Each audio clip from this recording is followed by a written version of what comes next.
안녕하세요. 자유유튜브더 자윤입니다. 오늘은 코스피 14년 만에 최악, 이대로 무너질까? 어디까지 갈까? 지금 시장, 심리적, 기술적으로 어떤 위치일까? 무엇을 주목하면 되나라는 제목으로 이야기를 한번 해볼까 합니다. 1월 들어서 시장이 굉장히 약세를 보이고 있고 1월 말로 가면서 그 절정으로 치닫고 있습니다. 한국 시장뿐만 아니라 미국 시장도 큰 폭으로 하락하고 있는데요. 한국이든 미국이든 주식 투자를 하는 사람들에게 굉장히 불안한 상황이 지속되고 있습니다. 그렇다면 지금 현재 시장이 어떤 위치에 있는지 한번 파악해보고 앞으로 어떤 것들에 주목하면 좋을지 여기에 대해서 한번 생각해보는 시간 가져보도록 하겠습니다. 글로벌 증시 하염없이 떨어지고 있습니다. 특히 한국은 2021년도에 오른 것도 없는데 1월 들어서 연일 폭락하니까 더욱더 실망감이 커지고 있습니다. 한국 증시의 경우 지난 2008년 금융위기가 있던 해, 지난 2008년 금융위기 이후에 4년 만에 최악의 1월을 보내고 있기도 합니다. 자, 월간 하락률 기준으로 14년 만에 최악이라는 말인데요. 그만큼 한국 시장, 개인 투자자들에게 힘든 시기가 되고 있다는 겁니다. 특히 1월 들어서 연일 폭락하면서 코스피 지수는 2800을 깨고 2700선을 위협하고 있기도 합니다. 자, 월간 누계로 한 달 만에 지수가 10% 가까이 빠지고 있고 코스닥 지수는 13% 이상 빠지면서 900선이 깨지기도 했습니다. 이거는 제가 캡처를 900이 넘을 때 해가지고 900이 넘는 걸로 나오고 있는데 800이 깨지기도 했죠. 자, 어쨌든 이만큼 시장이 힘들다는 겁니다. 자, 뭐 한국만 힘든 건 아니죠. 자, 미국 같은 경우 S&P 500은 지금 월간으로 8% 빠졌고, 자, 나스닥은 13% 가량 빠졌습니다. 자, 코스닥과 비슷한 수준으로 빠지면서 굉장히 큰 변동성을 보여주고 있습니다. 증권가에서도 지금이 바닥권이다 이런 이야기가 나오고 있습니다. 단기간에 지수가 10% 이상 빠졌기 때문에 조정이 어느 정도 마무리되어 간다 이런 이야기들이 나오고 있는데요. 지금 바닥권에 과연 진입했는가, 하락을 두려워하지 않아도 될 때인가, 이것을 한번 생각해 볼 필요가 있겠습니다. 그래서 제가 뭐 여러 가지 지표를 볼 수가 있겠지만 과거에 영상을 통해서 몇 차례 소개를 했던 공포 탐욕 지수와 그리고 RSI 보조 지표를 통해서 코스닥, 코스피 지수를 한번 살펴보겠습니다. 자, 여기 보시면은 차트가 나와 있는데요. 사실 저는 2800 정도를 지지선으로 보고 있었습니다. 자, 실시간 방송을 통해서 2800 정도를 강력한 지지선으로 보고 있다고 언급하기도 했었는데요. 자, 그렇지만 2800이 깨지자마자 순식간에 지금 2700이 위협당하는 그런 상황까지 내려왔습니다. 자, 심리적으로 굉장히 취약해진 상황이다 이렇게 볼 수가 있겠는데, 만약에 이 2800이 깨지면 우리가 어디까지 각오를 해야 되냐, 1450에서 한 2500 정도는 각오를 해야 되지 않나 이런 생각을 하고 있는데, 어쨌든 이런 상황이 오지 않기를 바랄 뿐이고요. 자, 그렇다면 지금 현재 2700 부근에 와 있는 코스피 지수, 과연 시장 상황은 어떤가를 살펴보겠습니다. 그래서 여기 보시면은 공포 탐욕 지수하고 과열 과매도를 나타내주는 RSI 지표가 있습니다. 자, 그래서 지금 1월 25일 기준으로 본다면은 공포 탐욕 지수가 7로 표시가 되고 있습니다. 자, 그러면은 과거에 이 7보다 낮았던 적이 언제냐 살펴보니까 작년 21년 12월 초에 오미크론 여파로 인해 가지고 증시가 급락했을 때 공포 탐욕 지수가 2를 찍었고, 그 이전을 살펴보니까 2년 전에 팬데믹 때 공포 탐욕 지수가 0을 찍었습니다.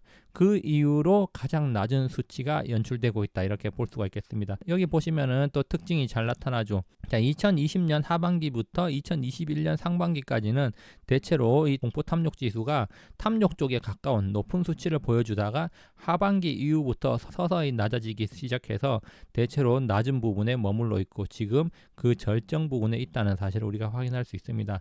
자, 그렇다면은 과거 데이터로 봤을 때 공포 탐욕 지수가 12하까지 떨어졌을 때, 12하까지 떨어진 경우가 몇 차례 되진 않습니다. 이렇게 이제 지금을 포함해서 3차례인데요. 12하로 떨어졌을 때는 그 이후에 강한 반등이 나왔다, 뭐 이렇게 볼 수가 있겠습니다. 물론 이때 팬데믹 때 같은 경우에는 하락 초기에 공포 탐욕 지수가 굉장히 빠르게 떨어지면서 3월 초에 이미 공포 탐욕 지수가 0을 찍었고 절정에 이를 때까지 계속 0 상태를 유지했습니다. 공포 지수가 0 이하로 떨어질 수는 없겠죠. 그만큼 그때 당시에 심리가 안 좋았다는 건데 지금도 그 정도에 준하는 수준으로 심리 상태가 안 좋다는 겁니다. 자, RSI 지표를 한번 살펴봤습니다. 여기 잘 안 보일 수도 있는데 여기 연한 회색선이 있습니다. 그래서 제가 연한 회색선은 20으로 설정을 해놨고 위쪽은 70으로 설정을 해놨습니다. 그래서 70 위로 가면 과열이고 20 이하는 굉장한 과매도 권역이다. 자, 일반적으로 30 이하를 과매도 권역으로 설정을 하고 있기 때문에 제가 여기 노란 박스를 쳐놨는데 이 노란 박스 부분이 0에서부터 30까지 라인입니다. 그래서 노란 박스 안에만 들어오면은 어쨌든 과매도 영역이다 이렇게 볼 수가 있겠고, 그것보다 좀 더 엄격하게 하기 위해서 제가 20선을 그려 놓은 겁니다. 20선 이하로 갔던 때를 살펴보니까 2020년 3월 팬데믹 때 20선 이하로 진입을 했었고요. 그리고 2021년 10월 달에도 한번 진입을 했습니다. 그 외에는 20 이하로 진입한 적은 없고 제가 30 이하로 진입했던 적이 2021년 9월 달에 있었고, 그리고 지금 이렇게 나타나고 있다는 겁니다. 자, 그래서 일봉 차트상으로 볼 때 지금 구간은 지난 2년간의 시장 흐름 속에서 네 번째로 과매도가 진행되고 있는 구간이다 이렇게 볼 수가 있겠습니다. 자, 공포 탐욕 지수로 봤을 때는 지난 2년간 중에서 세 번째로 낮은 수치를 보여주고 있고, 그만큼 지금 사람들이 겁에 질려 있고, 과매도 지표로 봤을 때는 역대 네 번째로 과매도 구간에 진입해 있다 이렇게 볼 수가 있겠습니다. 물론 이 보조지표 공포 탐욕 지수라는 게 지수의 절대적인 숫자와는 큰 연관이 없고 이 그때그때에 따른 시장 상황에 따라서 나타나는 거기 때문에 지수를 보는 게 아니라 이걸로 본다면은 지금 굉장히 낮은 수준이다 이렇게 볼 수가 있겠습니다. 코스닥 지수도 보니까 비슷합니다. 물론 코스닥 지수 같은 경우에는 코스피보다 좀 덜 빠지긴 했지만 1월의 경우에 코스피가 8% 정도, 코스닥이 13% 정도 빠지면서 그동안 덜 빠졌던 거를 한 방에 빼고 있는 느낌입니다. 자, 그러면서도 지금 이렇게 제가 임의로 그어놓은 지지선 위에서 머물고 있다는 점은 그나마 긍정적인데, 과연 이게 깨지면 어디까지 갈 수도 있을 것인가, 한 750선까지도 우리가 각오를 해야 된다 이렇게 볼 수가 있겠습니다. 물론 여기까지 가지 않기를 바라고 있을 뿐이고요. 자, 그러면은 이 보조 지표를 보니까 공포 탐욕 지수가 현재 5포인트를 나타내고 있습니다. 그만큼 지금 심리적으로 취약해진 상태고, 오미크론 당시에 작년 말에 오미크론 때 공포 탐욕 지수가 3까지 갔다가 반등했던 기억이 있습니다. 그때도 굉장히 심리적으로 취약했었다. 자, 물론 이때는 12월 말에 공포 탐욕 지수가 3까지 갔지만 지수 자체는 그 전보다 높았습니다. 그렇죠. 여기서 확인할 수 있죠.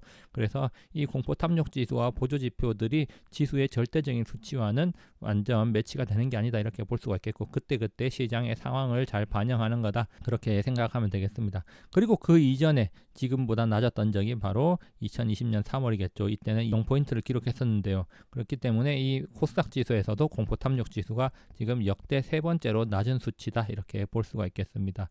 자, 그리고 RSI 과매도 영역을 봐도 팬데믹 때, 그리고 2021년 8월과 10월 하락대, 그 이후로 지금 굉장히 큰 폭의 하락대를 보여주고 있는데, 그렇지만 코스피보다는 과매도 수치가 조금 더 높은 거 확인할 수 있습니다. 그래서 20선까지는 아직도 거리가 있고 이제 막 이 노란색 박스 30선을 하회해서 진입하고 있다는 거 확인할 수 있습니다.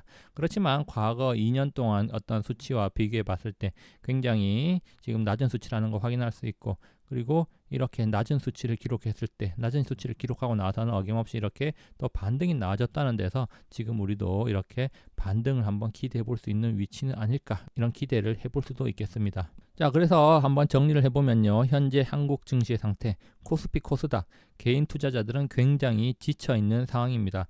공포 탐욕 지수로 살펴보니까 역대급 공포 구간이었죠. 그래서 지난 2년간의 어떤 수치를 살펴보면은 역대 세 번째로 탐욕 수치가 낮은, 공포감이 높게 형성되어 있다는 겁니다. 그래서 사실 정석대로 플레이를 한다면은 줍줍을 해야 되는 구간입니다. 사실상 이 공포 탐욕 지수가 20 이하로 떨어진다면은 적극적으로 매수를 해야 되는 구간이다 이렇게 또 판단을 하기 때문에, 사실 지금 수치가 코스피의 경우 7, 코스닥의 경우에는 5에 머물고 있기 때문에 굉장히 심리가 취약해진 상태이기 때문에 적극적으로 매수를 해야 되는 구간이다 이렇게 볼 수가 있겠습니다. 자, RSI 기준으로는 보통 30 이하를 과매도 영역에 진입했다고 보고요. 자, 그렇지만 제가 앞서 설정한 선에서는 20 이하로 설정을 해놨습니다. 좀 깐깐하게 보겠다 이런 내용인데요. 자, 그렇다면은 지금 현재 우리나라 코스피와 코스피 어떤 수준인가? 코스피는 지금 23이고 코스닥은 27입니다. 그래서 일반적으로 30 이하를 과매도 영역으로 본다고 친다면은 지금 현재 우리나라 증시 과매도 영역에 진입해 있다 이렇게 볼 수가 있겠지만, 또 깐깐한 기준인 20으로 본다면은 조금 더 하락할 만한 여지는 남아있다 이렇게 또 볼 수가 있겠습니다. 그렇지만 또 지지와 저항선을 그어 봤을 때 지금 지지선 위에서 아슬아슬하게 걸쳐있기 때문에 반등을 기대해 볼 수도 있는 그런 위치라고 할 수가 있겠습니다. 자, 그렇기 때문에 이런 데이터들로 봤을 때는 지금 굉장히 짧은 시간에 급락을 했기 때문에 굉장한 공포 구간, 과매도 구간이라고 할 수가 있겠지만, 그렇지만 또 한편으로는 대내외적인 환경이 좋지 않기 때문에 쉽사리 반등하지 못하고 줄줄 흘러내리는 그런 상황이 연출되고 있죠. 자, 그러면 어떤 대내외적 환경이 좋지 않냐, 이것도 한번 생각을 해봐야겠는데요. 자, 지금 우리나라 증시 역대급 신용융자 물량이 계속되고 있습니다. 신용융자 물량은 약세장에서 하방 압력을 만들게 되죠. 일단 지수가 급락하게 되면 물량이 쏟아져 나오면서 지수를 더 끌어내리고, 반등할 때도 본전 심리에 따른 손실폭을 줄이기 위한 매도 물량이 나오면서 하방 압력을 만듭니다. 자, 그렇기 때문에 굉장히 악영향을 준다, 그렇게 볼 수가 있겠고, 가장 안 좋은 것은 지수 급락 시 마진콜 강제 청산이 된다는 거죠. 그래서 최근에 아마 마진콜 강제 청산이 이루어진 종목들이 많을 거다 이렇게 예상해 볼 수가 있겠습니다. 물론 지금 우리나라 신용융자 정점을 찍고 나서 좀 떨어진 수준이지만, 자, 과거에 지난 20년간의 데이터를 봤을 때 여전히 굉장히 높은 수준이라는 거 확인할 수 있습니다. 자, 그리고 또 한 가지, 바로 테이퍼링과 금리 인상 이슈가 지금 1월 내내 우리 증시, 글로벌 증시를 괴롭히고 있는데, 자, 이것의 가장 큰 우려는 바로 유동성 축소 우려죠. 성장주 중심의 하락이 나타났던 게 사실입니다. 자, 12월부터 본격적으로 성장주 중심의 하락이 나타났었는데, 이렇게 성장주 중심의 하락이 나타나다 보니까 그동안 많이 올랐던 성장주들 지수에서 차지하는 비중이 높아졌었다는 거죠. 그러니까 근데 이런 것들이 약세를 보이면서 하락을 하니까 지수가 동반 하락하는 그런 모습을 보여줬다는 겁니다. 12월 달에는 성장주들이 일부 약세를 보여도 굴뚝 관련주들이 비교적 강세를 보여주면서 지수가 하락하는 모습이 나오지 않았지만, 1월 들어서는 지수가 하락하는 그런 모습을 보여줬다는 겁니다. 굉장히 안 좋은 케이스로 가고 있다 이렇게 또 볼 수가 있겠습니다. 그러면 이게 왜 안 좋냐? 자, 이렇게 지수가 하락하게 되면은 지수 추종 패시브 자금들이 지수 하락 시 강제 매도되게 됩니다. 자, 일정 부분의 이하로 떨어지면 강제로 비중을 줄이게 된다는 거죠. 자, 그렇다면 또 이렇게 강제로 물량이 많이 나오다 보면은 하락의 악순환이 되는 거죠. 자, 그래서 결국 지금 12월 달부터 시작된 성장주 하락에서 시작된 시장의 하락이 이제는 대형주 중심, 자, 시장 전체 종목으로 확산되고 있다는 게 문제입니다. 패시브 자금들이 쏟아져 나오니까 다른 대형주들, 성장주와 관련이 없는 대형주들도 주가가 떨어지게 되고, 자, 이렇게 대형주, 대장주들이 떨어지니까 그 밑에 따라다니던 중소형주들도 다 같이 떨어지고 시장 심리가 굉장히 안 좋아진다는 겁니다. 지수가 떨어지니까 또 계속해서 떨어지죠. 자, 그렇기 때문에 이런 지금 하락의 악순환이 계속되고 있는 시장이라는 게 현실입니다. 그래서 지금 끊어지지 않는 악순환의 고리가 계속해서 연결돼 가지고 뱅뱅 돌고 있는데, 이렇게 되면은 연기금이 적극적으로 매수를 하면서 시장 하락을 방어해주는 그런 역할을 해줘야 되는데, 지금은 또 그러지도 않다는 겁니다. 자, 그래서 연기금의 수급을 한번 살펴보면요, 오히려 연기금이 지난 한 달 동안 계속해서 앞장서서 매도를 엄청나게 하고 있습니다. 자, 여기 보시면은 특히 1월 중순 이후에 연기금이 하루에 1,000억 이상 팔아치우고 있는데, 자, 보면은 투신과 보험 그리고 금융 투자 이런 데서는 1,000억 미만으로 팔거나 오히려 매수를 하고 있는데, 연기금만 엄청나게 팔아대고 있다는 겁니다. 그렇기 때문에 오히려 또 지수 하락을 방어하는 주체로서의 연기금이 아니라 연기금이 지수 하락을 부추기는 존재가 되고 있다는 겁니다. 굉장히 지금 시장이 안 좋은 이유, 복합적인 요소들이 있지만 연기금도 일조를 하고 있다 이렇게 볼 수가 있겠습니다. 결론입니다. 자, 기술적으로 심리적으로 바닥권이 맞습니다. 그렇지만 대내외적 악재가 산적했기 때문에 반등은 요원한 상황이죠. 특히 LG 에너지 솔루션이 27일 날 상장이 예정되어 있습니다. 자, 이렇게 상장을 하게 되면은 이 패시브 자금들은 물량을 확보를 해야 돼요. 그렇기 때문에 이 패시브 자금들이 지금 매수보다는 관망을 하면서 지수가 계속해서 줄줄 흘러내리는 것을 막아줄 주체가 없다는 겁니다. 계속해서 흘러내리기만 한다는 거죠. 특히 앞서 살펴봤던 연기금의 매도 역시 이 LG에너지솔루션 물량 확보와 무관하지 않을 겁니다. 일단 어느 정도 편입을 해야 되니까 매도를 해서 자금을 마련하고, 그리고 지수가 떨어짐에도 불구하고 매수를 하지 않고 기다리는 거는 LG에너지솔루션이 상장을 했을 때 LG에너지솔루션 물량을 확보하기 위한 움직임이 아닐까, 이렇게 또 생각해 볼 수가 있다는 겁니다. 그렇기 때문에 지금 시장 굉장히 취약하다, 이렇게 볼 수가 있겠고요. 그렇다면 변곡점이 될 만한 이벤트가 있는가? 자, 이것들 한번 생각해 봐야겠는데, 결국에는 1월 25일과 26일 날 미국에서 있는 FOMC 회의가 될 것입니다. 우리나라로 치면은 이제 27일 목요일 아침에 그 결과가 시장에 반영이 될 건데요. 지금 시장의 시선이 파월의 입을 주목하고 있다는 점을 생각을 해야 됩니다. 어떤 이야기가 나올지는 모릅니다. 그렇지만 지금 이미 현재 시장은 안 좋은 이야기가 나올 거라고 우려를 하고 있고, 그것이 선반영되고 있는 게 아닌가, 이렇게 또 한번 생각을 해볼 수가 있겠고요. 그리고 우리나라의 경우에는, 그리고 또 우리나라에는 FOMC 이벤트 외에도 앞서 살펴봤듯이 27일 날 LG에너지솔루션 상장이 있습니다.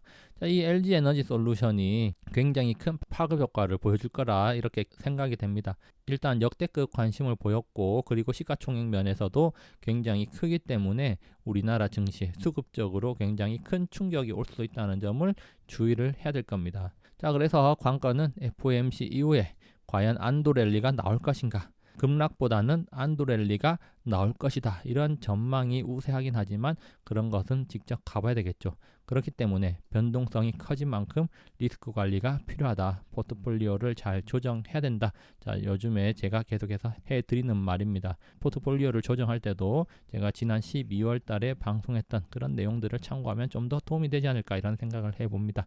자, 여기까지 감상해 주셔서 감사하고요. 항상 즐거운 하루 보내시기 바랍니다. 감사합니다.